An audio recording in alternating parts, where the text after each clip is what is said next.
I'm Kelly. I'm a father, and I'm a Telly Award winner. I'm Steven. I'm also a father, and I'm also a Telly Award winner. My name is Carl. I'm a Mystic Seer. I'm a Telly Award winner. And I never knew my father. And today, we're going to be talking about the fathers in the Twilight Zone. Cheers to Dad! Stay tuned because your next stop is the Highlight Zone After Hours. The Twilight Zone. Well, this is Father's Day, and we have a special episode because we're going to talk about the fathers in the Twilight Zone, but not just the fathers that are in the show, because Rod Serling was, if you read Anne's book, His Daughters As I Knew Him, he was an amazing father and was very good, and his dad was an amazing father. So Rod's dad's name was Samuel Serling, and he was born in 1892. He was initially a secretary and an amateur inventor, which is super cool, but It's relevant towards a really interesting story and a relation to an episode later. He ran a grocery store, and then when he was in Binghamton, New York, and then he moved to Syracuse when Rod was really young. The Great Depression forced their store to close. And then he became a butcher, and he had a butcher shop in Binghamton, New York. This is kind of what their logo looked like. I changed it to say Serling Fest. Very cool. But when Rod enlisted in the military to win World War II, he didn't get drafted. He went to the place with his friends and enlisted and just joined right away and fought really hard. And the sad part is while he was deployed, his dad died of a heart attack, and Rod Serling begged the Red Cross and all of the military officials to let him go home and see him, and they denied his request. He put his dad kind of in a few episodes of the Twilight Zone, but one, not his dad, obviously, but a role. And this one is really funny. In season 5, a kind of a stopwatch. It's an episode. There's an annoying character named Patrick McNutty, played by Richard Erdman. And he pitches this harebrained idea involving Frank burgers, where you want to make a hot dog bun the shape of a hamburger bun in the shape of a hot dog bun. I think that's what it was. I'm trying to get it wrong.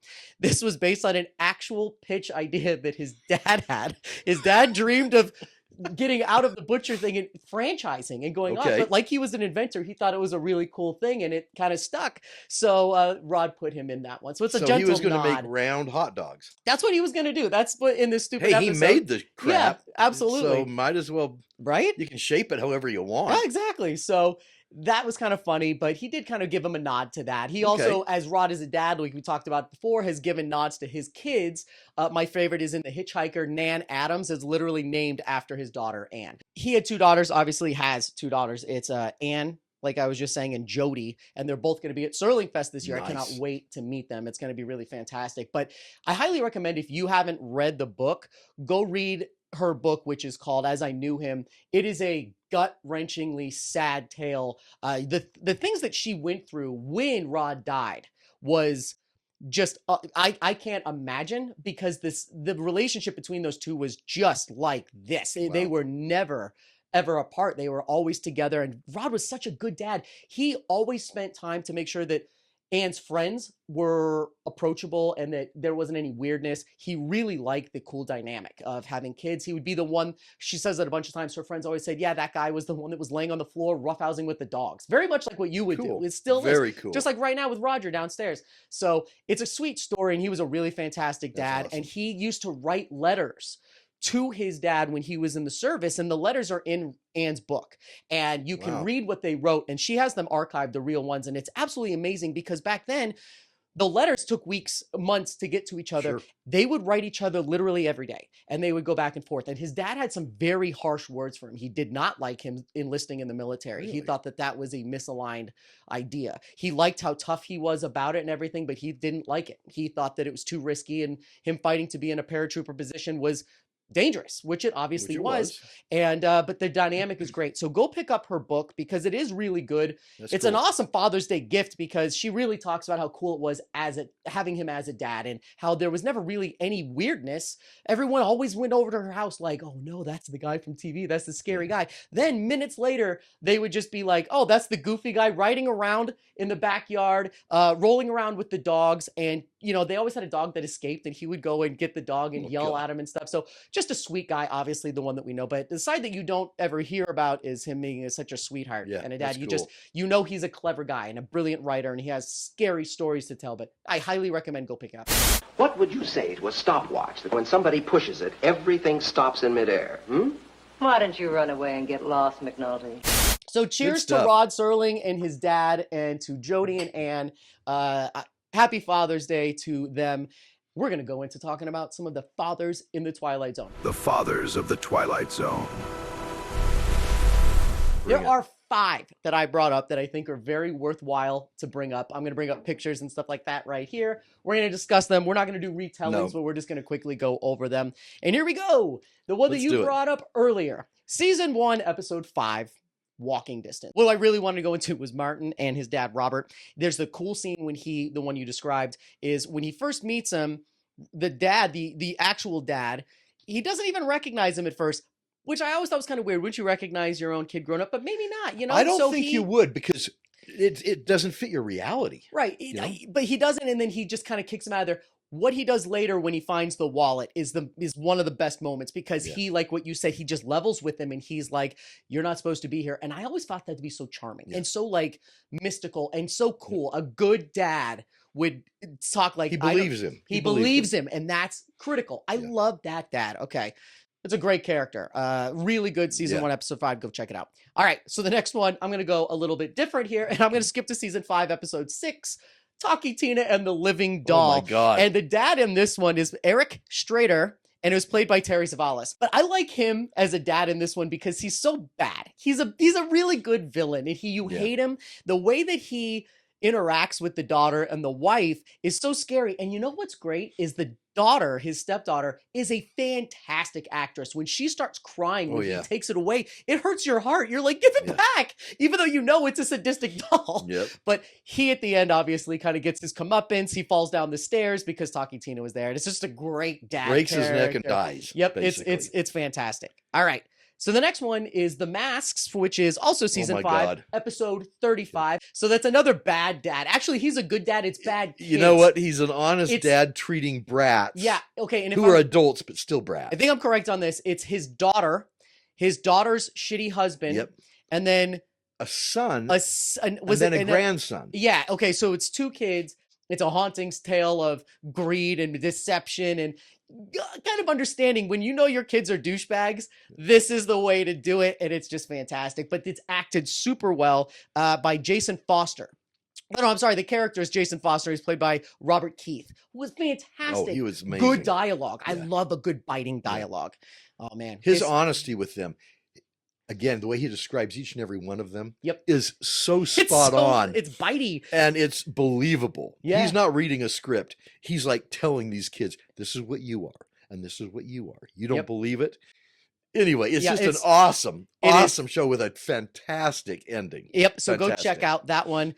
We're going to take a little shift over here. We started with a good dad. We had 2 bad dads. Now we're going to go to a dumb dad, okay? And we're going to go to season 3, episode 8, one of the ones that we've watched the most out of any episode, which is It's a Good Life, with Bill Mumy playing little Anthony Fremont. We're going to talk about the dad, Mr. Fremont, played by John Marsh. Oh my God. And I got to tell you, obviously we know the story on this one. Little Anthony Fremont has the ability to do anything. He has this power. He makes people disappear. He kills them. He wipes people off of the planet. And if he doesn't like you, he'll send you into the cornfield. That's it. There's a defining moment in this, though, when they're having a dinner party. And at the dinner party, one of the friends is getting drunk, and I love this guy. I love this dude. And he starts telling him, like, focus on me, Anthony, focus on me. Someone killed this kid. Someone hit him with a bottle or something. You think you had the ability? If I was younger and I was damning the neighborhood and we were in Inwood, and I was doing that. And I knew it. I think so. It's easier said than done. Way easier said than done. And as a dad, you're honestly going to think about it like you thinking about it with Lila. But I'm telling you, Lila, you're watching this right now. If you went psycho when we're doing that, I'd have no hesitation. I wouldn't. I just wouldn't. Yeah. Actually, I wouldn't have no hesitation. I would do it. I think as a dad, you have to have hesitation, but you're going to do the right thing. I sounded like a sociopath just there. I don't mean no hesitation. It would be a tough decision, but I would. You'll do the right thing in the end. You would have to. This for the dad greater good, just to is save a yourself. Total noodle. He's a wimp. What happens when he gets a little? You've seen what he's done. What if you ground him one time? You can't ground him. You can't even tell him anything. No. He's going to wipe out your crops. That's right. You take a bottle and you end this kid. Yep. I think so. So I don't think he's a good dad or a bad dad. I think he was a scared dad. And I think that's the part of the story that you're supposed to resonate with was he's fucking terrified of his own kid. And I totally feel that, but You got to do something. But he's at a dinner party, and so all of his neighbors are looking at him. They're wimps also for not doing anything. Mm-hmm. But at the end of the day, they're looking at him and saying, "You're the dad. You let this happen." Absolutely. And that's what he says. Our end is going to be at the hands of your kid. My guy, my favorite character in the episode, he's one of my top 10 favorite characters in the whole entire series of the show. When he starts yelling at him, he's like, you let it happen. And he's talking to him and her, and he's like, you watched this happen. You brought him here. And I'm like, I would have the same idea. Like, I have had enough. And he's getting lit off of what, peach brandy? Yep. Is that what it is? Peach brandy or peach schnapps? Yep. You and her, you had him. You had to go have him. All right, so we're going to wrap this up with the best character, my favorite character out of any character in fictional history, which is Christian Horn from Oh my God. 100 Yards Over the Rim. I don't even have to look this up. Season 2, episode 23, and it was played by Cliff Robertson. We all know him. The best dad in the history of, I think, fiction. And the Cliff Notes version, go back and watch this because we went to the actual location in the middle of freaking Olancha, California, in the middle of nowhere. We drove out there, filmed a great episode, one of our higher viewed ones. I saw someone online shared it the other day, which is really cool, saying how cool is it that it's still standing. Yeah. It's incredible. But Christian Horn. I got the goosebumps. Are you kidding me? It's up. This thing. Zoom in on this slide. The show, us going out there, watch this episode, folks. This will blow your mind. What we saw, what we're going to show you, the storyline behind this. It's incredible. It is the ultimate. It is tied for my favorite episode, tied for the one I've watched the most. I get choked up sometimes watching it, even though I've seen it 1,000 times. Cliff Notes version, go back and watch it. Christian Horn is in a wagon train on his way to what they think is California, which it is, right? And they're from Ohio. And he goes over a rim to go see where they're at because his son is dying. He has pneumonia. So he's like, we're going to go see if I'm going to walk over this rim. It's just 100 yards. Yeah. Looking for water. We're going to look for water or game, right? We're in a desert. Yeah. So he walks over and he ends up in 1960s. And he walks up and he shows up to this diner, the Air Flight Cafe, which go ahead and watch. There's our thing again. We did it. God, it's absolutely fantastic. He learns while he's in the future that he grabs an encyclopedia. I've got the chills right now. This is such a good story. Oh my God. I already feel my tongue getting fatter. He finds out that his son, the one that was dying before he came over there, ends up being a massive help to the medical community for kids research and medical. And he saves a ton of people. He's a medical inventor. He's a medical inventor. He comes up with like antibiotics. Yeah. And he is crucial. So instead of him staying around, he knows that his son is going to do great things. And he grabs a bunch of penicillin, runs from the cops up over the rim. He doesn't try to see, I can't even talk about this one without just getting the chills. He doesn't try to capitalize on anything. He just wants to get back to his son, to save his son's life, because he knows his freaking son is going to be a big deal. Goes back over, gives his son the pills, gives it to his wife, and goes, have him take these. He's got a lot coming up. I see my eyes are getting already welled. The way he talks, he goes, he has a big future ahead of him. Best character out of anything I've ever seen. Freaking Christian Horn. And we went to the place and saw it. It's haunting to be there. It's a cool thing. Go back and watch 25-minute story that will last a lifetime with you. It is that impactful. So it is. Please watch it. It's a great, great episode. It absolutely is. It's absolutely iconic. You'll be surprised, Charlie. There's a whole lot on the other side of that rim. Dads around the world, cheers. Again, toast Go again. check out the Twilight Zone. Watch these episodes. They're fantastic. And Dad, happy Father's Day to you. Thank you. Happy Father's Day to you as well.